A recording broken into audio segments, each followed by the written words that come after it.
Welcome back दोस्तों। आज मैं आपके सामने रिसेंटली थिएटर में रिलीज हुई एक तेलुगु थ्रिलर मूवी को लेकर आया हूँ। इसका नाम है 105 मिनट्स, जिसमें हंसिका मोहतरमा ने लीडिंग रोल प्ले किया। अब मूवी के बारे में बात करें तो it's a different kind of movie. सच में कैमरा वर्क और टेक्निकल चीजें लाजवाब, mind blowing. It's a one shot type movie. मतलब जब एक बार किसी सीन में कैमरा स्टार्ट होता है तो कंटिन्यूसली रन होते रहता है, ऑलमोस्ट 15 या 20 मिनट तक। अगर डायरेक्टर भाई साहब स्टोरी पर भी थोड़ा ध्यान देते तो ये मूवी और भी लाजवाब हो सकती थी। पता नहीं आपको मूवी की स्टोरी सुनने में कैसा लगेगा, लेकिन देखने में मूवी बहुत ही अच्छी है। वो हॉरर इवेंट्स, साउंड्स, डायलॉग्स, वो कैमरा एंगल, सच में बहुत ही हटकर मूवी है ये। सिंपल स्टोरी लाइन है, सारी मूवी में सिर्फ एक ही कैरेक्टर है और वो है हंसिका। तो चलिए फटाफट से मूवी की कहानी को स्टार्ट कर लेते हैं। उससे पहले लुटा दो प्यार, फॉलो इंस्टाग्राम। कहानी की शुरुआत में ही हंसिका को दिखाया जाता है। मूवी में कैरेक्टर का नाम तो नहीं बताया गया, लेकिन मैं इसका नाम रखूंगा प्रिया। फिलहाल प्रिया अपनी कार से वापस अपने घर पर जा रही होती है, और वो भी आधी रात के समय पर। और सच में यहाँ पर कैमरा स्टार्ट होता है, पता नहीं कब 20 मिनट के बाद खत्म होता है। जाते समय प्रिया को ऐसा लगता है कि इसकी गाड़ी के पीछे कोई बैठा हुआ है। मतलब मिरर में किसी की आंखें नजर आती है। जब प्रिया पीछे पलट कर देखती है तो पीछे कोई भी मौजूद नहीं होता। सडनली अपनी गाड़ी को स्टॉप करके दोबारा इधर उधर देखने लगती है, लेकिन इसको कोई भी नजर नहीं आता। एट द सेम टाइम बारिश भी स्टार्ट होती है।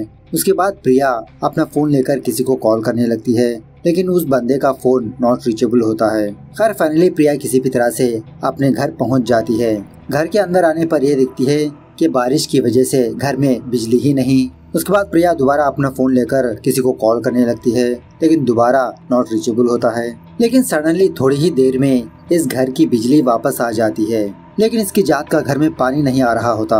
उसके बाद जब प्रिया वापस अपने बेडरूम पर जाकर रेस्ट ले रही होती है, तभी इसका बॉयफ्रेंड प्रिया को कॉल करने लगता है। बात करने की कोशिश करता है, लेकिन ढंग से बात सुना ही नहीं देती। प्रिया यही पूछने लगती है कि बेबी कहाँ पर हो तुम, कितनी देर से मैं तुमको कॉल कर रही हूँ, लेकिन नो रेस्पॉन्स। उसके बाद प्रिया अपने बाथटब में जाकर बस ऐसे ही रिलैक्स करने लगती है, अपनी आंखें बंद करके ठंडे ठंडे पानी में। थोड़ी देर के बाद जब प्रिया अपनी आंखें ओपन करती है तो प्रिया और इसका बाथटब कहीं और पर होते हैं, नहीं कि इसके घर में। अपनी आंखें ओपन करने पर चारों तरफ घना जंगल होता है। जब प्रिया वहां से जाने की कोशिश करने लगती है, मतलब मूव होने की कोशिश करने लगती है, तो बिना नजर आने वाली एक दीवार इसके सामने आती है। चारों तरफ से प्रिया इस दीवार से टकराती रहती है, जिसकी वजह से प्रिया धीरे धीरे अपने हाथों की मदद से टच करते हुए मूव ऑन होने लगती है, आगे बढ़ने लगती है। आगे बढ़ते समय प्रिया ये ऑब्जर्व करती है कि दूर दूर तक इसको कोई भी नजर ही नहीं आ रहा, सिर्फ जंगल ही जंगल, और वो भी आधी रात। तभी इसको एक आवाज सुनाई देती है, कहने लगती है जानू। थोड़ी ही दूरी पर प्रिया को एक दरवाजा नजर आता है। डर के मारे उस दरवाजे को ओपन करने की कोशिश करने लगती है। बहुत ही मुश्किल के साथ दरवाजा ओपन करने पर प्रिया अपने ही घर में मौजूद होती है, अपने कमरे में, बेडरूम में। फटाफट से प्रिया नीचे आकर सीढ़ियों के नीचे बैठ जाती है डर के मारे। दोबारा प्रिया को वही आवाज सुनाई देती है कि तुम यहाँ पर हो। तो प्रिया अपने मेन दरवाजे के पास जाकर हेल्प हेल्प कहकर चिल्लाने लगती है। दरवाजा ओपन करने की कोशिश करती है, वो दरवाजा ओपन ही नहीं होता। उसी वक्त शायद प्रिया का बॉयफ्रेंड प्रिया को कॉल करने लगता है। मोबाइल रिंग होने की आवाज तो सुनाई देती है, लेकिन प्रिया को अपना मोबाइल ही नजर नहीं आता। इसी दरमियान में प्रिया एक कमरे में अपने आप खींचे चली जाती है, जैसा लगता हो कि कोई इसको धक्का दिया हो। दरवाजा भी बंद हो जाता है उस कमरे का, और शॉकिंगली प्रिया उस कमरे के शीशे में अपने आप को देखती है, और वो भी बहुत ही अजीब की हालत में, बहुत ही गुस्से में होती है। और शीशे में की प्रिया अपना सर लेकर खुद शीशे को मारती रहती है बार बार, लेकिन असली वाली प्रिया के सर को चोट आने लगती है। इसके सर से खून बहने लगता है। ये देखकर प्रिया डर के मारे दोबारा हॉल में आकर सोफे पर बस ऐसे ही लेट जाती है, क्योंकि ये बाहर भी नहीं जा सकती। रिलैक्स करना ही था। वो आवाज प्रिया से कहने लगती है जानू डर गई तुम। प्रिया रोते हुए उस आवाज से पूछने लगती है कि कौन हो तुम, कहाँ पर हो तुम, क्या चाहिए। वो आवाज कहने लगती है कि मुझे तुम्हारी हाथ की कॉफी चाहिए, प्लीज बना दो ना मेरे लिए।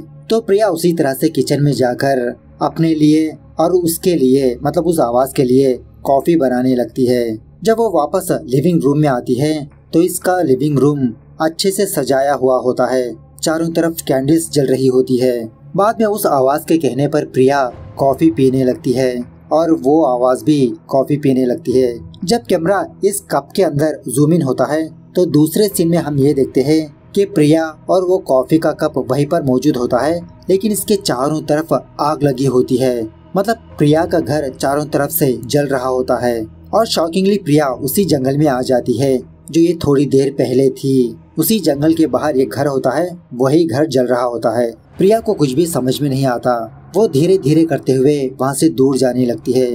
आगे जाकर देखने पर प्रिया ये देखती है कि इसकी गाड़ी भी जल रही है। प्रिया को कुछ भी समझ में नहीं आता कि ये किस तरफ जाए, क्योंकि अब चारों तरफ आग ही आग लगी होती है। थोड़ी दूर जाने के बाद प्रिया अपना पैर फिसलकर नीचे गिर जाती है और ये बेहोश हो जाती है। जब प्रिया अपनी आंखें ओपन करती है तो ये दोबारा अपने घर में पड़ी होती है और शॉकिंगली इसके पैर को जंजीर लगे होते हैं। समझ में नहीं आता कि ये दोबारा यहाँ पर कैसे आई। प्रिया बहुत ही मुश्किल से उस दीवार से उस चेन को तोड़ देती है, लेकिन वो चेन प्रिया के पैर में ही बंधी होती है, उसको निकाल नहीं पाती। धीरे धीरे प्रिया अपने बेडरूम में आकर अपने फोन को चेक करने लगती है अपने बॉयफ्रेंड को कॉल करने के लिए, लेकिन इसके फोन में चार्जिंग ही नहीं होती। और इसी तरह प्रिया को एक अजीब की विजिल की आवाज सुनाई देती रहती है। प्रिया पूछने लगती है कि आखिरकार कौन हो तुम, चाहते क्या हो, लेकिन वो आत्मा विजिल बजाते रहता है। जब प्रिया अपने कमरे से नीचे उतर रही होती है तो उस चैन की एक कील प्रिया के पैर में चुभ जाती है। मतलब वो आत्मा प्रिया के साथ ऐसा करती है। बेचारी प्रिया दर्द के मारे तड़पने लगती है। बस ऐसे ही रेंगते हुए फर्स्ट एड बॉक्स के पास जाकर अपने पैर की मरहम पट्टी करने लगती है। उसी वक्त प्रिया के घर के दरवाजे की घंटी बजने लगती है। प्रिया बहुत ही मुश्किल से रेंगते हुए लंगड़ते हुए अपने दरवाजे के पास जाकर ओपन करने की कोशिश करने लगती है। हेल्प हेल्प कहकर चिल्लाने लगती है, लेकिन दरवाजा ओपन ही नहीं होता। वो आवाज प्रिया से कहने लगती है कि यहाँ पर मेरे अलावा कोई भी नहीं आ सकता, यहाँ पर सिर्फ तुम और मैं हूँ जानू। प्रिया पूछने लगती है कि आखिरकार चाहते क्या हो तुम। वो आवाज कहने लगती है तुम्हारा प्यार चाहिए, तुम्हारे लिए जा चुकी मेरी जान चाहिए, दे सकती हो तुम मेरी जान वापस। ये सुनने के बाद प्रिया धीरे धीरे करते हुए अपने किचन में जाकर एक चाकू लेकर उस आत्मा को डराने की कोशिश करने लगती है। हवा में चाकू चलाने लगती है, लेकिन वो आत्मा प्रिया के गले के पास ही खंजर रखती है। वो आत्मा प्रिया को मारने की धमकी देती है। तो इसी दरमियान में प्रिया दोबारा डर के मारे बेहोश गिर जाती है वहीं पर। थोड़ी देर के बाद प्रिया को दोबारा होश आने पर वो उसी हालत में होती है, पैर में जंजीर बंधी हुई, पैर जख्मी। तो प्रिया रेंगते हुए स्टोर रूम में जाकर इस जंजीर को, इस चेन को तोड़ने की कोशिश करने लगती है।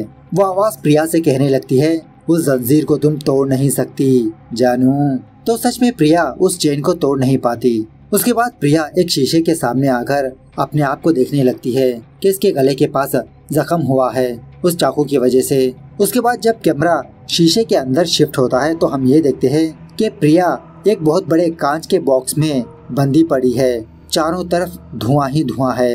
प्रिया जोर जोर से चिल्लाने लगती है कि प्लीज हेल्प मी, यहाँ पर कोई है, लेकिन कोई भी इसकी आवाज को सुनने वाला मौजूद नहीं होता। और इसी तरह उस धुएं की वजह से इसका दम घुटने लगता है। लेकिन थोड़ी ही देर में हम ये देखते हैं कि प्रिया उस शीशे के अंदर मौजूद नहीं, वो तो आजाद हो चुकी होती है। तभी सामने इसको एक अजीब की रोशनी नजर आती है। प्रिया धीरे धीरे करते हुए उस रोशनी की तरफ जाकर उसे टच करती है तो प्रिया एक अलग ही लेवल की दुनिया में आ जाती है। तभी एक लेडी की आवाज प्रिया से कहने लगती है तुमको कुछ भी समझ में नहीं आ रहा है ना, ये दुनिया क्या है, अजीब है। क्या तुमको पता है तुम्हारा सफर कहाँ तक है, कहाँ पर जाना चाहती हो? पहले कैसी थी तुम, अब देखो कैसी बन चुकी हो। क्या तुम्हें याद है क्या हुआ था? आखिरकार कौन है वो? क्या तुम्हें कुछ याद आ रहा है? यहाँ से कैसे बाहर निकलना है वो प्लान करो। तभी प्रिया को एक दरवाजा नजर आने पर उस दरवाजे के जरिए से प्रिया दोबारा अपने घर में आ जाती है। तभी वो आवाज प्रिया की हालत को देखकर बहुत हंसने लगती है, लेकिन फिर भी प्रिया अपने आप में हौसला लाने लगती है, नहीं मुझे यहाँ से किसी भी तरह से बाहर निकलना होगा। तो प्रिया बहुत ही मुश्किल से अपने फोन का चार्जर फाइंड आउट करके दोबारा अपने बेडरूम में जाकर अपने फोन को चार्जिंग पर लगाने लगती है। लेकिन तभी उस कमरे का चेयर अपने आप हिलने लगती है और उसी तरह कमरे का दरवाजा भी अपने आप बंद हो जाता है। प्रिया डर के मारे बहुत ही मुश्किल से उस कमरे से बाहर निकलती है। जब प्रिया लंगड़ते हुए दोबारा लिविंग रूम में आती है तो इसको एक लड़की की रोने की आवाज सुनाई देती रहती है। जब उस आवाज को फॉलो करने पर प्रिया ये देखती है कि सीढ़ियों के नीचे ही एक और प्रिया बैठी होती है जो रो रही होती है। ये देखकर प्रिया डर के मारे सोफे के पीछे जाकर छुप जाती है। वो आवाज प्रिया से कहने लगता है तुम अपने आप को देखकर डर गई जानू। इस तरह से प्रिया को दोबारा वही विजिल की आवाज सुनाई देती रहती है और वो भी इसके करीब में। प्रिया किचन में जाकर कोने में बैठकर अपने कानों को बंद कर लेती है। थोड़ी देर के बाद प्रिया को हिचकियां लगने लगती है। पानी तलाश करती है लेकिन कहीं पर भी पानी नजर नहीं आता। तभी वो आवाज प्रिया से कहने लगती है, मेरी जानू को पानी चाहिए, ये लो। इस तरह से पता नहीं कैसे बहुत सारा पानी इसके मुंह पर आकर गिरता है। प्रिया फटाक से अपनी आंखें बंद कर लेती है। जब अपनी आंखें ओपन करती है तो इसके चेहरे पर एक कतरा भी पानी नहीं होता, न इसके कपड़े भीगे होते हैं। वो दोबारा डर के मारे अपने कमरे में जाकर अपने आप को लॉक कर लेती है। तभी ये देखती है कि इसके कमरे में काफी सारा पानी बहता आ रहा है और उसी पानी के अंदर जूम करने पर हम ये देखते हैं कि प्रिया का सारा घर पानी में डूब चुका है। प्रिया एक्वा वुमेन बन चुकी होती है। इसके घर के अंदर मछलियां भी तैरती रहती है और उसी तरह प्रिया अपने बेड पर मौजूद होती है। इसके पैर को जंजीर लगी होती है। अपने पैर की जंजीर को तोड़ने की कोशिश करने लगती है, लेकिन जितना भी कोशिश करो वो उस पानी से बाहर ही नहीं आ पाती। तभी प्रिया अपनी नींद से जाग जाती है। मतलब ये सब कुछ प्रिया का एक ख्वाब होता है। मतलब पूरा नहीं, प्रिया जो पानी में थी ना, वही पार्ट ख्वाब होता है इसका। उसके बाद जब प्रिया लिविंग रूम में आती है तो ये देखती है घर की बिजली तो मौजूद नहीं, लेकिन टीवी अपने आप चल रही है और प्रिया उस टीवी में अपने आप को देखती है। सेम वही कपड़े, वही पैर में जंजीर और शॉकिंगली टीवी में कि प्रिया उस जंजीर को लेकर अपने गले में बांधने लगती है। मतलब अपने आप को मारने लगती है और वो आवाज प्रिया से कहने लगती है, अब जो तुम देख रही हो वो तुम्हारा भविष्य है। अब यही भविष्य तुम्हारे साथ होने वाला है, जिसका मतलब प्रिया मरने वाली होती है। ऐसा वो आत्मा प्रिया से कहने लगती है। प्रिया सोच लेती है कि किसी भी तरह से यहाँ से बाहर निकलना होगा, वरना वो तो मुझे मार ही देगा। दोबारा स्टोर रूम में जाकर अपने पैर की जंजीर को तोड़ने की कोशिश करने लगती है, लेकिन नो यूज बेटा, वो ब्रेक ही नहीं होता। वही स्टोर रूम के पास प्रिया को एक छोटा सा दरवाजा नजर आता है, समथिंग लाइक वेंटिलेटर का। उसके जरिए से जाने पर प्रिया एक बहुत ही अजीब के रूम में आ जाती है। मतलब समथिंग लाइक एक बॉक्स टाइप का होता है और शॉकिंगली इस कमरे के सारे सामान उल्टे होते हैं। Table, ceiling fan. देखते ही देखते ये कमरा अपने आप घूमने लगता है। फाइनली बहुत ही मुश्किल से प्रिया एक दरवाजे को फाइंड आउट करती है। जब प्रिया इस कमरे से दूसरे कमरे में जाती है तो वो भी एक अजीब का कमरा होता है। मतलब इस कमरे से बाहर निकलने का रास्ता नजर नहीं आता। तभी प्रिया को एक कबोर्ड नजर आता है। उस कबोर्ड से बाहर जाने पर प्रिया दोबारा अपने लिविंग रूम में आ जाती है। प्रिया डर के मारे फटाफट से अपने टेरेस के ऊपर जाने लगती है, लेकिन सडनली कमरे का दरवाजा बंद हो जाता है, जिसके वजह से इसके पैर में की जो चेन होती है ना, वो उस तरफ फंस के रह जाती है। मतलब उस आत्मा ने प्रिया के साथ ऐसा किया होता है, अपना आप दरवाजा बंद कर देता है। तो प्रिया के पास कुछ भी रास्ता नजर नहीं आता।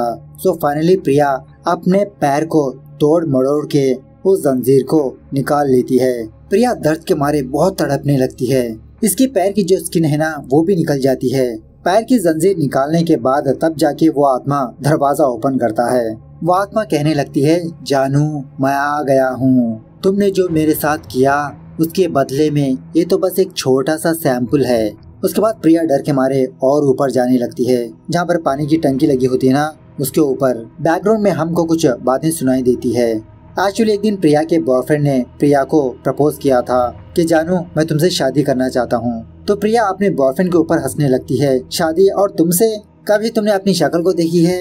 इस तरह से प्रिया उसका मजाक उड़ाने लगती है। शायद इसी वजह से प्रिया के बॉयफ्रेंड ने आत्महत्या कर लिया और वही आत्मा इसको मारने के लिए आ रही है।